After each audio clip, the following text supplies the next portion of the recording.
seem to know what we're doing and where we're going now, sort of. What if you could explore a world across an ocean full of culture? From here, it's all uphill. Right.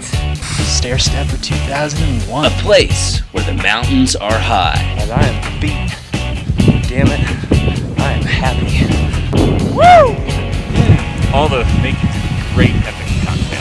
In spring 2009, our team of 3 explored 23,390 foot Baruntse in Nepal. This is our story from the jungle to the heights of the Himalayas. Had one of our tent poles snap. We are still stuck here in the Good Times Clubhouse at 21,500 feet. This is the best view we've had in a while.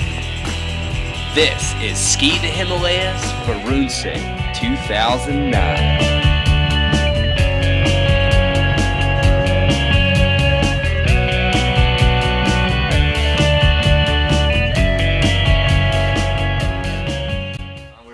Episode 2 of Ski the Himalayas. This is Ben Clark.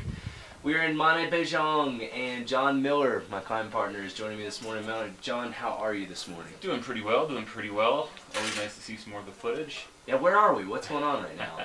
We're in Mane Bejong, and we're starting to get the inkling that things were not going as far as the trek goes as well as we hoped. Well, that's our first sighting of a mountain. You say exhilarating moment Yeah. there. And it's the last time we're going to see a mountain for like 10 days. So is this is all like rice fields, barley, wheat, that kind of stuff? Mm-hmm. What was it like going to Nepal? And I'm like, hey John, we're totally going to go climb this mountain. Where the hell is it? Well, I'd always been told that, the approaches take a while and, you're starting in the jungle, but it doesn't really hit you until you're really there. And like that view of that mountain is like, oh my God. Because we looked at the map and we realized that that's where we were going. Yeah. And we were going to walk the whole way. Yeah, and so this was all walking. What we just saw there was Josh Butson, our other climbing partner, and John's girlfriend at the time, is now his fiance, Malin. Now, this is Gilu coming up here right there. This guy is Dorji, and then Gilu is right behind him. Gilu and Dorji were part of our expedition cook staff, and just a freaking awesome guy. Yeah. Big smile. They're the guys who made everything happen. I mean, yeah, we were doing the climbing and walking, but they are the ones who made it happen because they knew what we needed, how to get it. Yep. It was pretty awesome. But in the beginning, it was kind of funny because as we were approaching, we were seeing all these roads. And we were like, what is going on here? Like, where are we? Why are people driving sometimes? Why are we stuck here?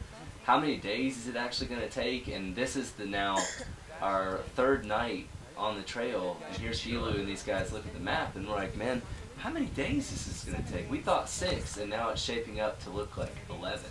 Yep. And they don't have any idea. No one's ever been here to where we're actually trying to go. None of the people we're with. Yeah. We've been trying to, the map had this nice little schedule for getting up to Makalu Base Camp, which we knew was close to where we wanted to be, but not quite where we wanted to be. And we're like, okay, so we're here at day 3, and we're supposed to be here. But we're only here. Yep. And that's John. And that's Gilu, and he's like, okay, sir, I'm thinking, It'll be okay. We will get there. And it was funny because Gilu and Dorji, they've done these expeditions a lot, but they had never been to this region. So we're taking a look at our map, and as we were trying to figure things out today, we started thinking, well, we haven't been hiking very long, and it's only day 2, and we just pulled a 3-hour day, and we have a lot of porters. Trying to move pretty clearly, through the mountains, trying to keep it as simple and light as possible. But in the end, we have to move more than 3 hours a day. That's kind of the way we work anyway. And so we had a conversation with Gilu and with our other porters, and figured out that it was probably going to take 15 days to get to base camp the way they were wanting to go. So I think we are probably going to be cutting some stuff out and moving a little bit differently, figuring out a better way.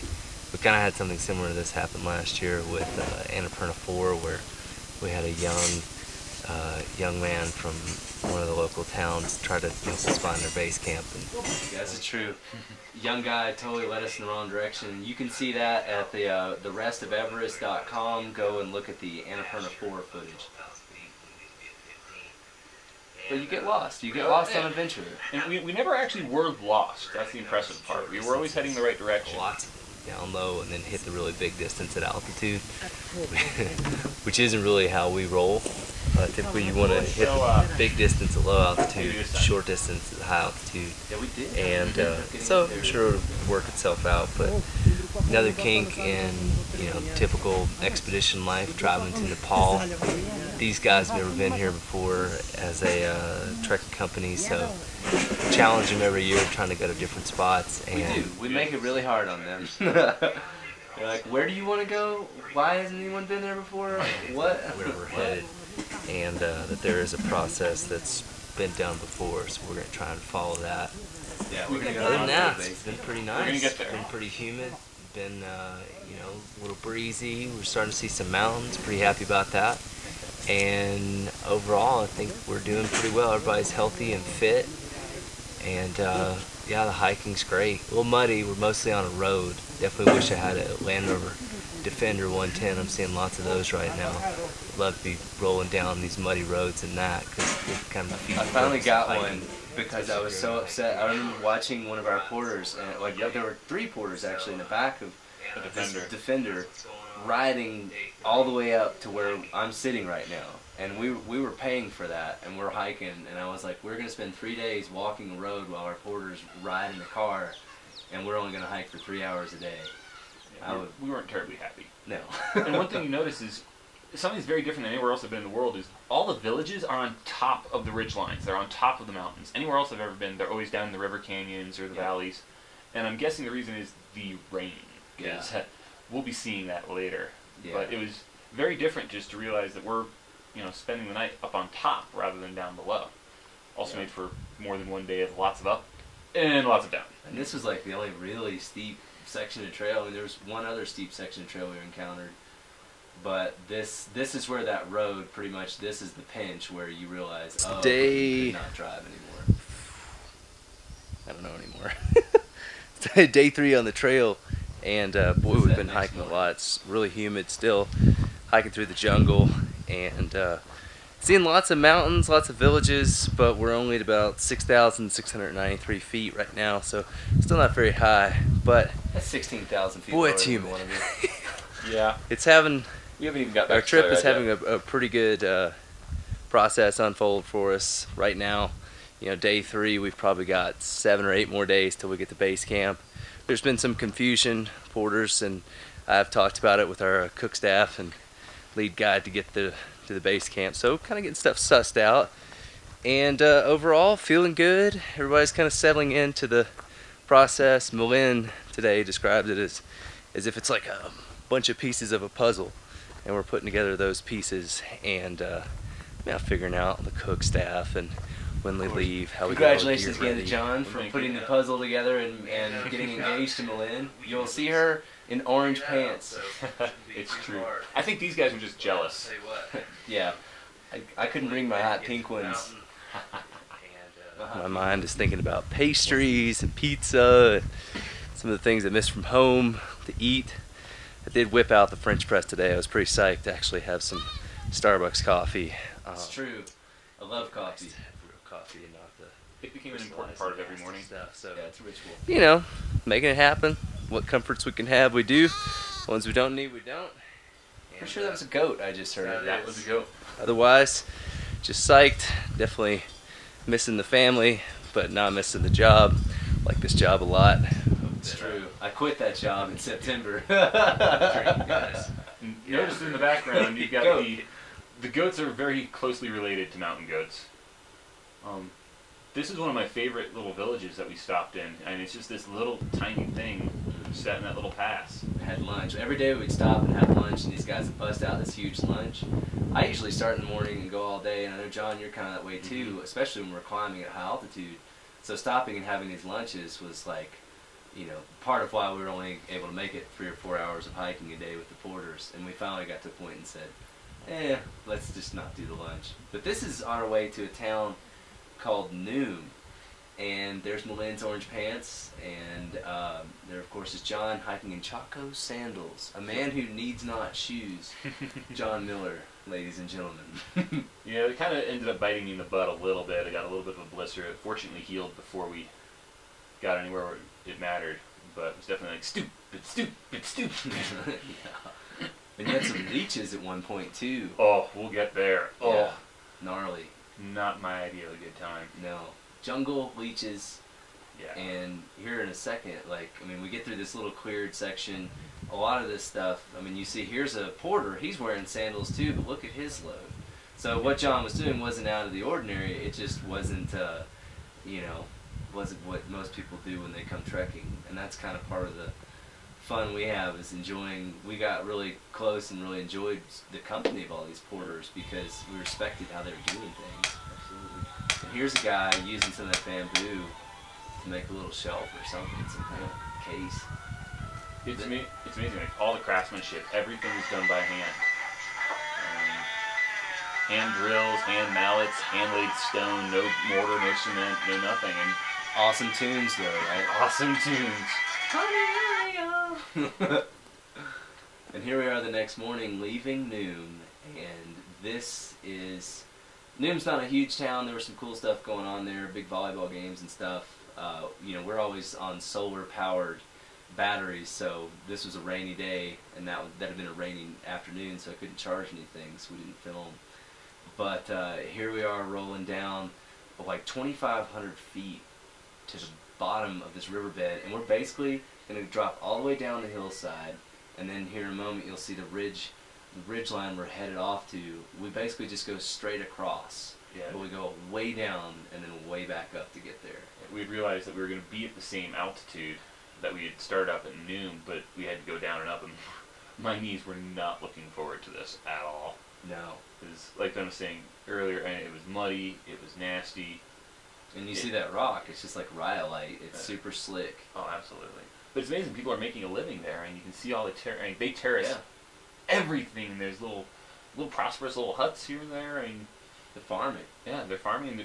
It seems like they're doing okay for themselves. I mean, it's a hard existence for sure, but Here's some guys in sandals rolling down with the tump line on the forehead and then these huge baskets. And, I mean, you know, it's just like, this is another day. These guys are not twins, in fact, although they do look quite similar with the same outfit. and that was one thing that took a lot of getting used to. Is, you know, I'm used to carrying my backpack and, you know, doing everything. None of the boots. And having the porters carrying these massive loads, and like if we were carrying more than a rain jacket and some water, we got yelled at. Yeah. That is some trail, huh? So today we coming from that huge hill up there, and we're on our way down right now.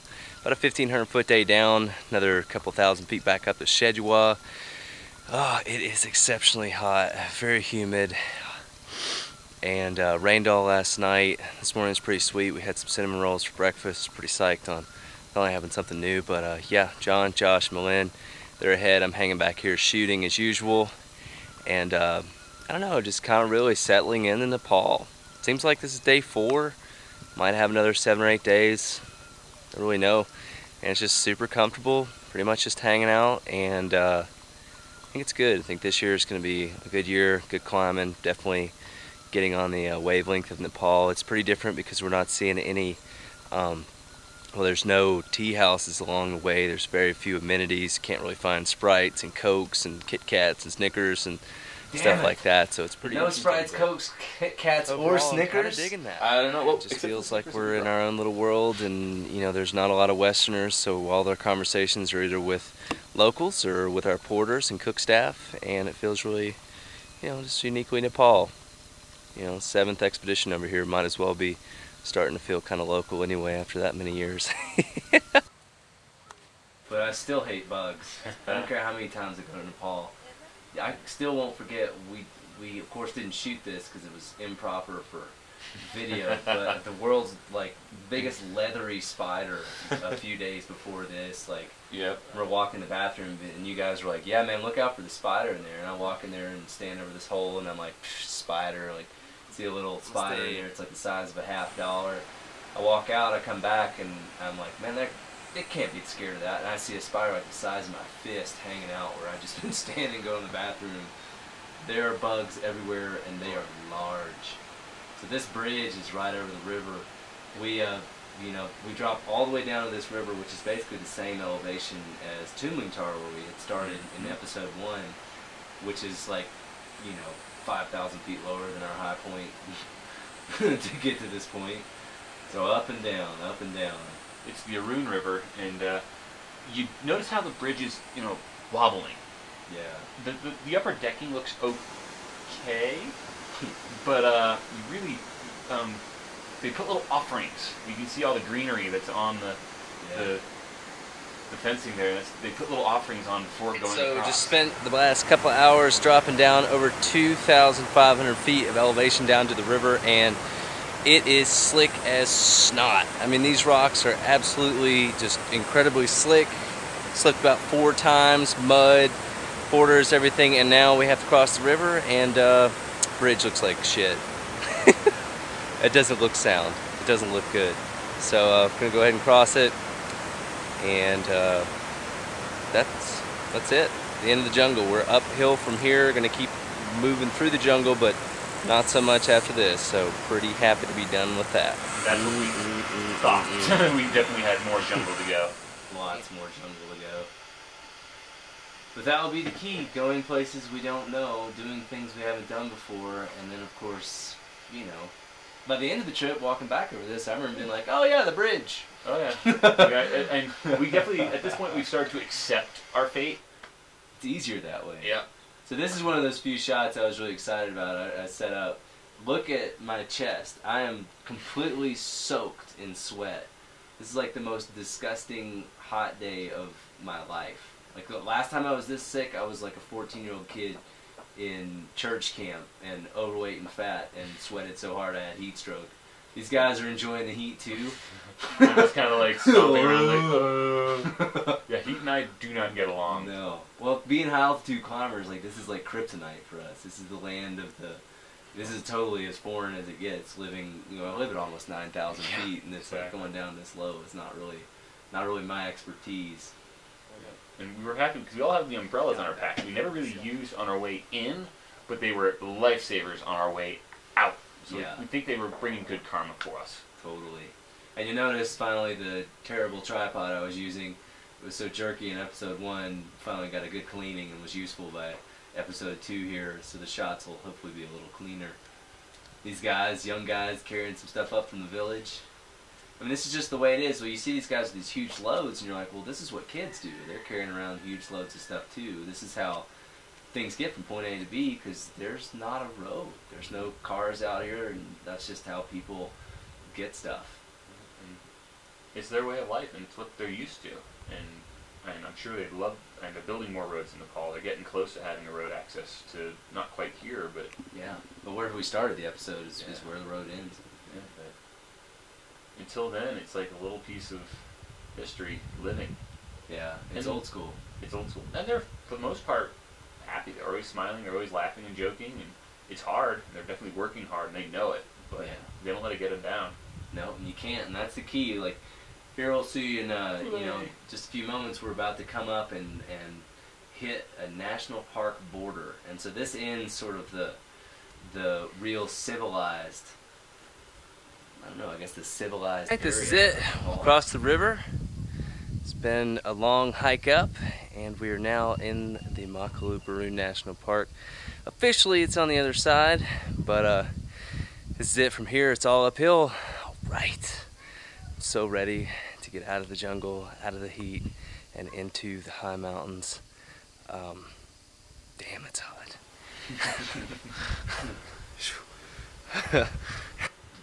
We often laughed at, like, we've got packs full of skis and this is kind of, sorry to cut you off. This is the end of the episode right here. This is Josh Butson cleaning up some clothes. This is the end of the humidity, and the end of episode 2. Join us next week, and you are going to see us start to get into some of the higher regions. John, thanks for joining me. Thank you, Ben.